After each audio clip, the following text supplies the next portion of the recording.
तर good morning मित्रांनो, कसे आहेत सगळे. तर मी आलेलो आहे शेतामध्ये आणि आज आम्हाला करायचं आहे मित्रांनो ठिबक जमा करायचं आहे.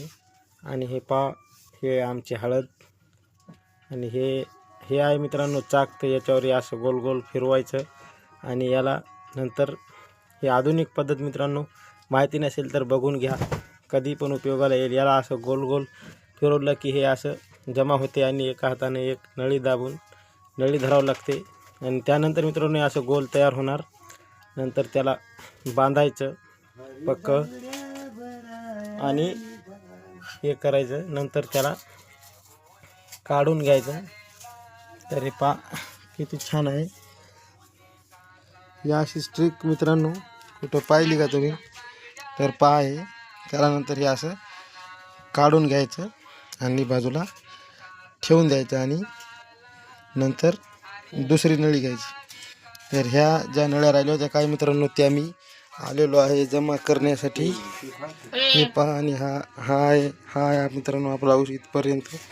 हे नजारा कसा दिसते, किती भारी आहे हा ऊस आहे. तर कसा वाटला आपला ऊस मित्रांनो. तर चला मित्रांनो, आता जेवणाची वेळ झालेली आहे आणि आम्ही जात आहेत जेवण्यासाठी. तर तुम्ही पण या जेवायला. रेपा मित्रांनो, शेतातील जेवण वरण चपाती आणि कांदा कोणत्या 5 स्टार हॉटेलपेक्षा पण कमी नाही मित्रांनो. असं शेतातलं जेवण तर खूप आवडते मित्रांनो. हे पहा कसं आहे, वरण भात आणि चपाती आणि कांदा. तर नक्की जेवायला या मित्रांनो.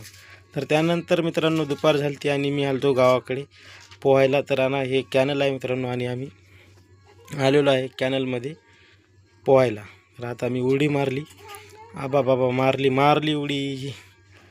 हा लय गार पाणी आहे मित्रांनो, पोहायला मजा येते. तर पण पाणी पण खूप गार आहे, लय खूप भारी वाटले. पहा मित्रांनो, पाणी खूप गार आहे आणि पोहण्याची मजा तर खूपच येते. त्यानंतर मित्रांनो मी आलतो गावाकडे. आमच्या गावात होते औंध्याचा कार्यक्रम. हे आहे वरण आणि हे आहे मित्रांनो वांग्याची भाजी. पहा किती तेज वांग्याची भाजी आहे. आणि हा आहे शिरा तर खूप छान आहे. हे आमचे आणि हा आहे आमचा आचार्य मित्रांनो आणि हा आहे भात.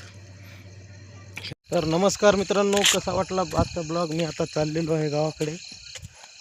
आजचा ब्लॉग कसा वाटला, नक्कीच आवडला असेल तर लाईक शेअर व सबस्क्राईब करा. यानंतर भेटू पुढच्या व्हिडिओमध्ये. धन्यवाद.